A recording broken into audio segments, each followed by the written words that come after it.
It was a chilly autumn evening when I stumbled upon the abandoned mansion at the edge of town. The overgrown vines that clung to its walls and the broken windows seemed to tell a story of neglect and time. Despite its eerie appearance, I couldn't resist the urge to explore its mysteries. The sun had set, casting long shadows across the mansion's overgrown garden as I cautiously pushed open the creaking front door. A musty smell hung in the air, and the only light came from the faint glow of the moon filtering through the broken windows. I explored the dimly lit hallways, my footsteps echoing through the silence. Each room I entered was filled with remnants of a forgotten past, tattered curtains, dusty furniture, and peeling wallpaper. As I ascended the grand staircase, I couldn't shake the feeling that I was not alone. It was in one of the upper bedrooms that I saw her, a spectral figure standing by the window. She wore a flowing white gown that seemed to shimmer in the moonlight. Her hair cascaded down her shoulders, and her eyes held a sorrow that sent a chill down my spine. "Who are you?" I asked, my voice trembling as I tried to make sense of the ethereal presence before me. She didn't answer with words, but her gaze seemed to pierce through me.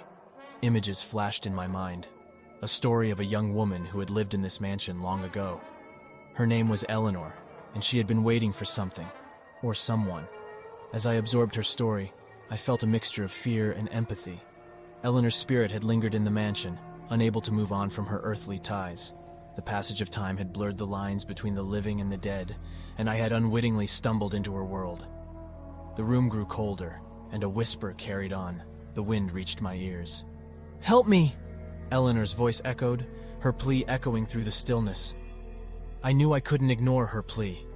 With a determination I didn't know I possessed, I vowed to uncover the truth behind Eleanor's restless spirit. Through dusty archives and forgotten records, I pieced together her story, a tragic tale of unrequited love and betrayal. Eleanor had been in love with a young artist who had promised her forever, but he had disappeared without a trace, leaving her heartbroken and alone. The pain and betrayal had anchored her spirit to the mansion, where she had waited for decades. Armed with the knowledge of Eleanor's past, I returned to the mansion, the weight of her story heavy on my shoulders.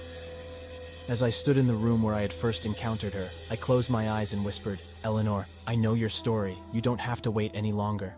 The air grew tense, and a soft breeze rustled through the room. Eleanor's figure appeared before me, her expression a mixture of surprise and relief. "You understand," she murmured, her voice barely audible. "I do," I replied, my voice filled with sincerity. "It's time to let go, Eleanor." With those words, a radiant light enveloped Eleanor's form. It was as if the weight that had bound her to the mansion had finally been lifted. Her figure began to fade, and a sense of peace settled over the room. "Thank you," her voice echoed one last time, the words a faint whisper on the wind. And then, she was gone, leaving behind a sense of tranquility that I had not felt since I had entered the mansion.